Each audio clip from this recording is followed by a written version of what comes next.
Трехдневный бизнес-лагерь для переселенцев начал работу под Киевом. 36 человек, которые хотят создать собственное дело, учатся его основам. 5, которые смогут защитить свою идею, организаторы Крымсос и Агентство США по международному развитию обещают гранты. В конференц-зале отеля под Киевом собираются те, кто хочет начать свое дело. Бизнес-идея заключается в том, что автомойка, самообслуживание. Бизнес-идея заключается в развитии туризма в Кировоградской области. Моя бизнес-идея – это вышиванки, хотим выйти на уровень эксклюзив. Эти люди были вынуждены покинуть свои дома, лишились работы, но ждать помощи государства не хотят. Из Луганска пошел служить. Вот. И помощь моей семье, это была моя заработная плата, которую я получал, будучи на войне. И другой помощи, ну как любому демобилизованному атовцу, да, у меня есть бесплатный проезд в метро.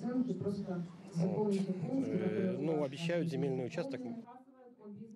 Из 240 заявок организаторы отобрали только 36. Это переселенцы, сумевшие заинтересовать тренеров своими бизнес-идеями. Крымчан среди них не оказалось. От жителей полуострова было всего 2 заявки, но у них не было справки переселенца.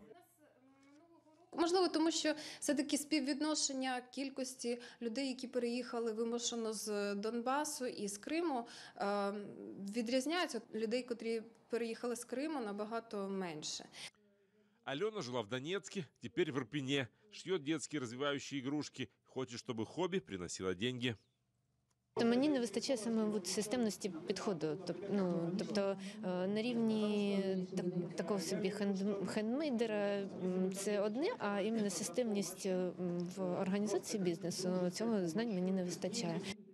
Эксперты практики обещают научить азам бизнеса, например, как увеличить продажи и удержать клиента.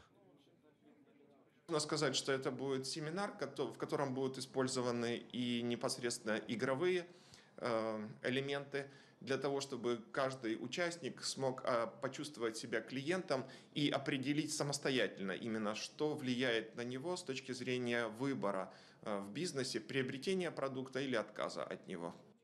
Сегодня все учились формулировать бизнес-идеи, потом обсуждали их друг с другом. К сожалению, в постсоветских странах люди не привыкли рассказывать истории успеха своей бизнес-идеи с тем, что кто-то украдет, кто-то перехватит, кто-то сделает лучше. И это то качество, которому я хочу прежде всего сегодня научить наших участников. После тренинга эксперты будут наблюдать за начинающими бизнесменами, а в июне пройдет конкурс проектов, и организаторы выберут 5 победителей. Они получат по 50 тысяч гривен на покупку оборудования. Роман Спиридонов, Эльдар Исматов, Заман, АТР.